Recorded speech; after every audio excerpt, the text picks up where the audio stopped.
अपनी सब तरफ को फैली हुई चित्तवृत्ति को समेट करके अपने हृदय मंदिर में श्री गुरु महाराज जी की सुंदर सुंदर छवि का दर्शन दीदार करते हुए अपनी मुख व रसना को पवित्र करने के लिए दोनों हाथ खड़े करके प्रेम से एक बार जय घोष करेंगे। बोल जयकारा बोल मेरे श्री गुरु महाराज की जय, बोल साचे दरबार की जय, श्री नगली निवासी भगवान की जय, श्री परमहंस दयाल जी महाराज की जय, अम्बाला निवासी भगवान की जय, सत सनातन धर्म की जय। धन्यवाद प्रेमियों, बहुत ही सुंदर समय है। भैया संतराम के यहाँ पर श्री गुरु महाराज जी का दरबार लगा हुआ है और इस पावन दरबार में नंगली दरबार के संत समाज और नंगली दरबार के भक्त समाज सभी बैठ करके श्री गुरु महाराज जी की कृपा का आशीर्वाद हम सब प्राप्त कर रहे हैं। गुरु महाराज की हम सब पर जो कृपा है ऐसी ही कृपा बनी रहे। कबीर साहब कहते हैं, कबीरा संगत साधु की साहिब आवे याद, लेखे मैं सोई घड़ी बाकी दिन बर्बाद।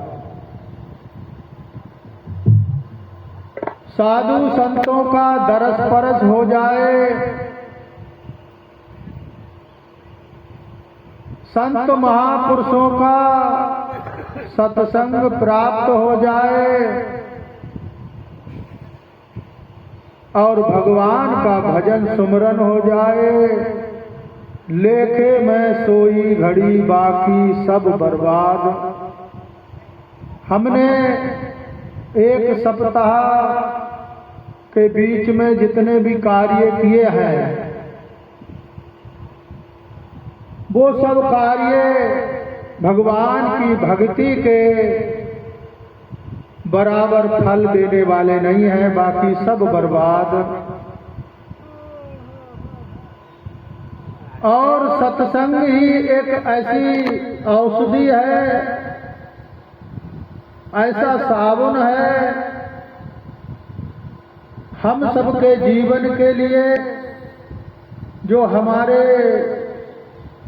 जीवन में नाना प्रकार के अवगुणों रूपी दाग लगे हैं, अवगुण रूपी आदतें पड़ी हुई हैं। ये सत्संग ही एक ऐसा हम सबके जीवन को बदलने के लिए माध्यम बनता है। चाहे साबुन का काम करता हो, चाहे ये विवेक का काम करता हो, क्योंकि बिन सत्संग विवेक न होई और राम कृपा बिन सुलभ न सोई। ये जो आज हम सबकी एंट्री हुई है इस सत्संग में, ये भी भगवान की कृपा है। नहीं तो हमको कोई काम लग जाता, कोई दुख लग जाता, कोई बीमारी आ जाती, कोई ना कोई और सारे धंधे लग जाते। इसमें भी विशेष कृपा रही भगवान की, जो हम सबको नसीब हुआ है ये सत्संग। माया का प्रभाव ही ऐसा है,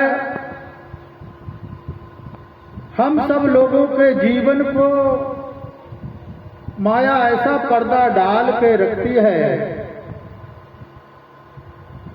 कहते हैं कि दिखाई कुछ नहीं देता, अंधेरा जब के छाता है, इश्क सर जिसके चढ़ता है वो अंधा हो ही जाता है। ये माया रूपी इश्क थोड़ा थोड़ा क्या ज्यादा ही करके लगा हुआ है हम सबको, और सब अंधे हैं। इतना सत्संग सुनते हैं, इतना सब कुछ करते हैं, बात क्या है जो नहर में पानी चलता है, तो नहर में पानी चलता है, जो नहरें होती हैं तो कई जगह जब नहर ऊंची हो जाती है तो नीचा करने के लिए झाल बनाते हैं।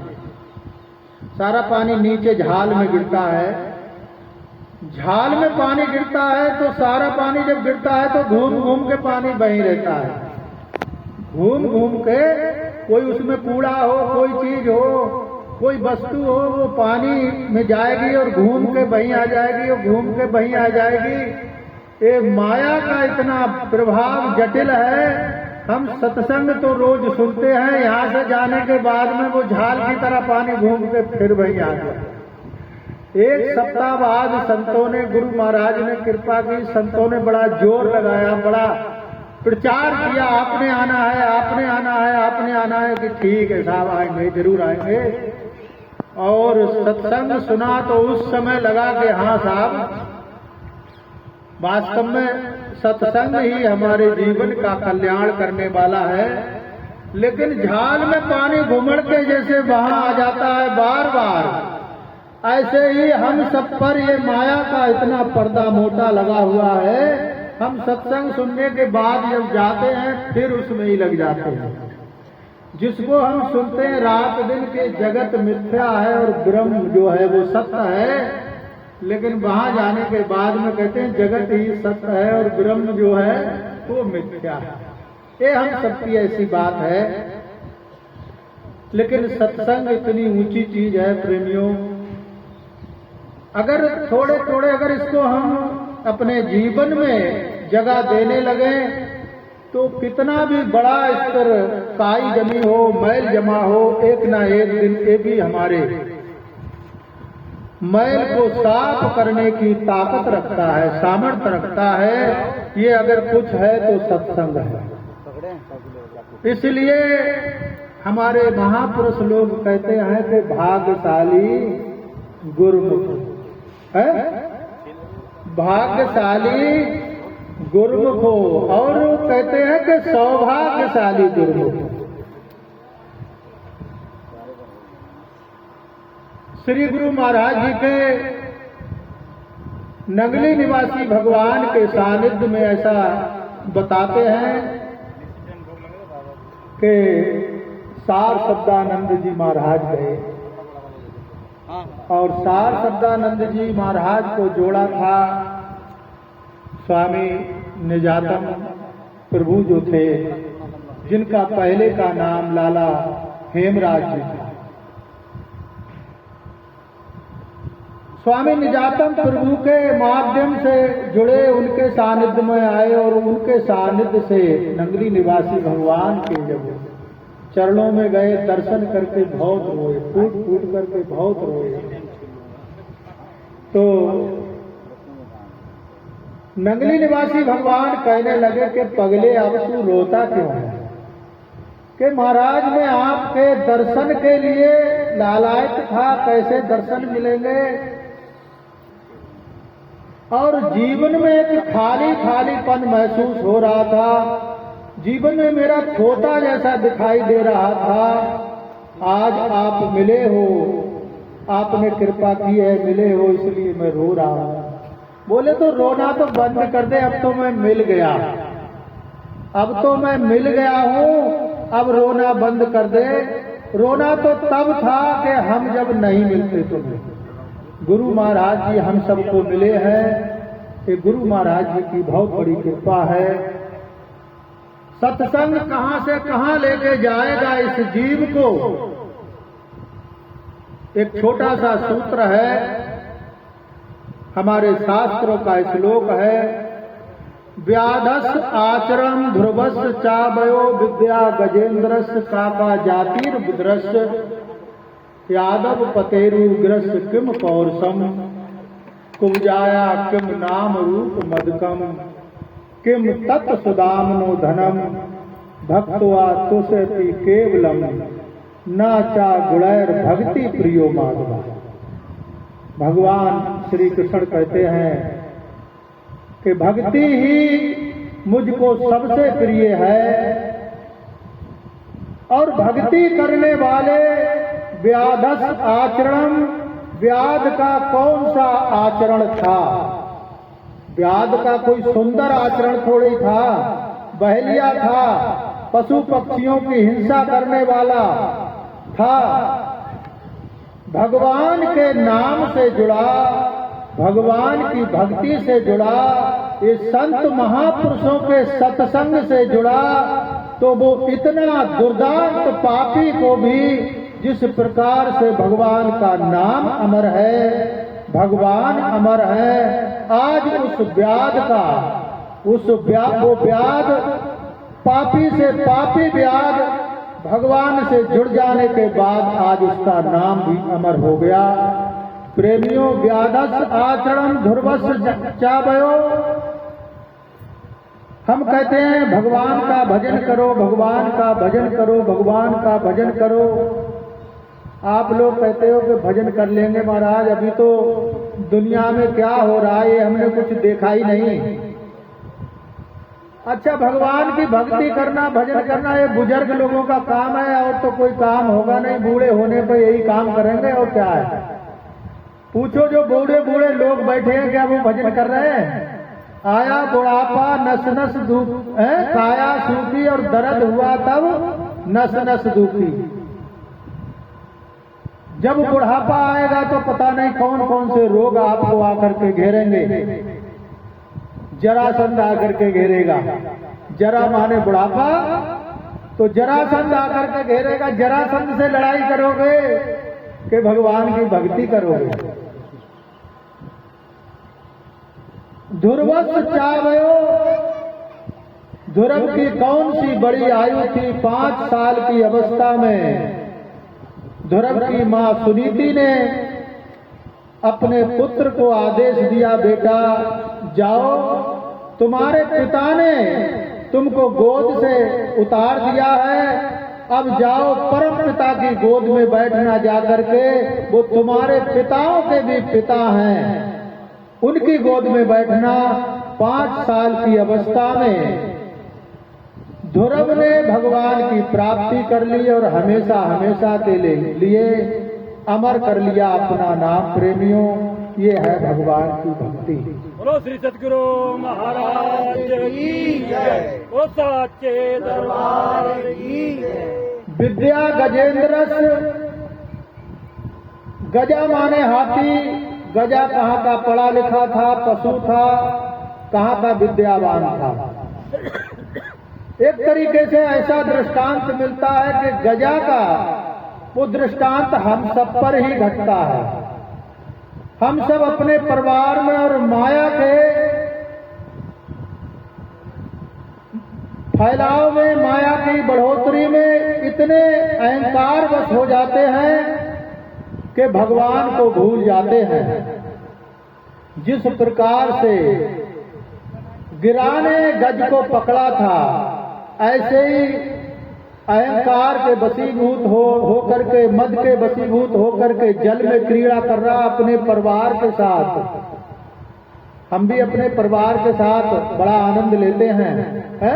उनसे कहो भगवान का भजन करो, कहते अभी पोते की शादी हो जाए तो उसके लड़के की बहू के हाथ की रोटी खा करके फिर भक्ति करेंगे। ऐसे ही गिरा ने जब पकड़ा तो गिरा माने हम सब पर कोई दुख आता है तो हम किसी से पूछते हैं, वो कहते हैं बताने वाले कि गिरा खराब है? वो ही गिरा पकड़ता है हम सबको। कुछ दिन के लिए परिवार में पैसा है, हम सब लोग उन अपने बुजुर्गों पे पैसा लगाते हैं, खूब आईसीयू में भर्ती कराते हैं, हॉस्पिटलों में। जब 2, 4, 10 लाख जब निकल गया हाथ से, अब देखा जमा पूंजी तो खत्म हो गई, तो आपस में सलाह करते हैं कि बुड्ढन तो आज नहीं तो कल चले ही जाएंगे, क्यों बर्बाद हो रहे, कल को भी तो रोटी खाता है। इशारे इशारे में अपनी सलाह करने लगते हैं।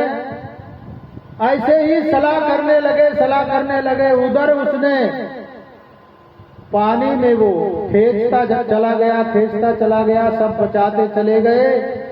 जब ना खींचने का नंबर आया, गिरा को ज्ञान हुआ, गज को ज्ञान हुआ कि ये गिरा छोड़ेगा नहीं। भगवान का नाम उसने पुकारा, और भगवान का जब नाम पुकारा तो भगवान ने कितनी देरी की कि नंगे पैर भगवान उस गज को गिरा के फंदे से छुड़ा करके ले गए।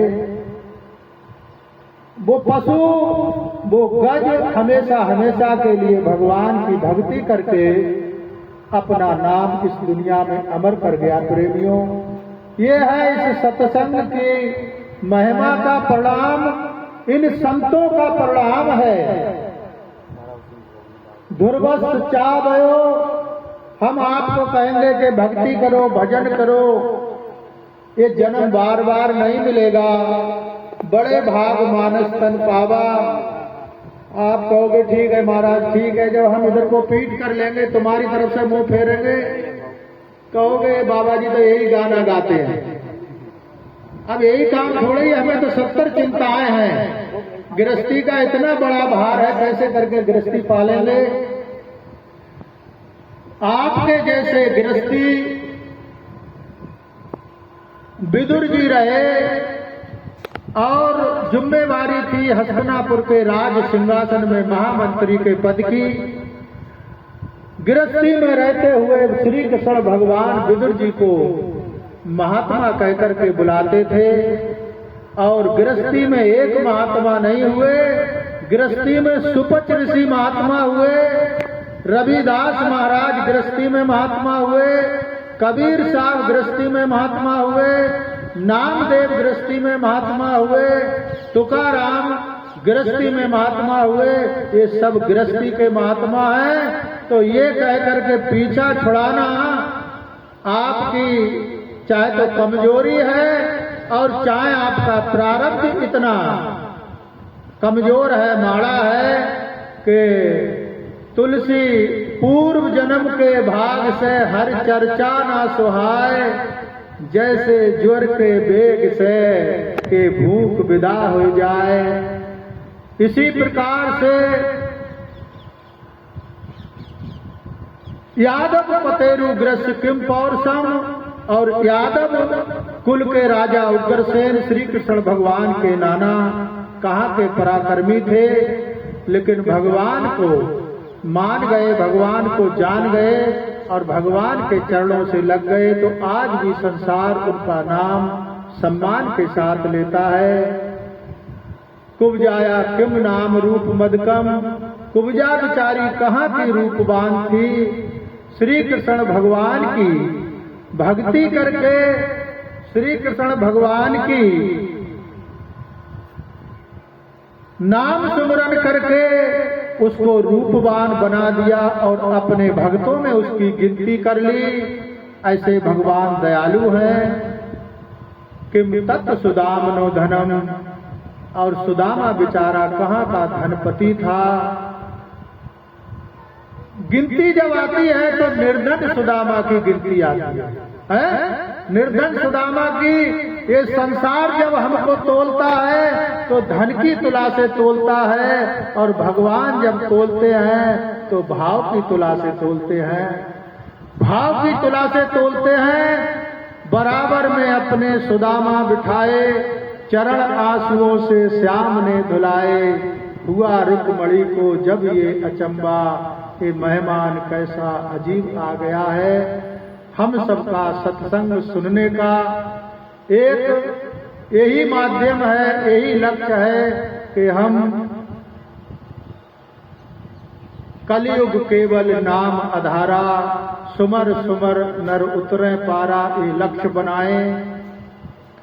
और जिस प्रकार से हमारे महात्मा जी शिवानंद जी बता रहे थे कि भजन करने का नियम अपने जीवन में अपनाए, और गुरु महाराज से केवल और केवल यही प्रार्थना हो कि भक्ति दान मोय दीजिए मेरे गुरुदेवन के देव, और कछु ना चाहिए निस दिन तुमरी सेव, और कछु ना चाहिए निस दिन तुमरी सेव।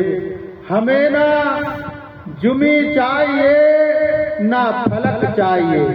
हम सभी भक्तों की ओर से गुरु महाराज जी के लिए शब्द कहते हैं, हमें ना जुमी चाहिए ना फलक चाहिए, ऐ कंगली वाले तेरी हस्ती मुस्कुराती एक झलक चाहिए, हस्ती मुस्कुराती एक झलक चाहिए, एक झलक चाहिए।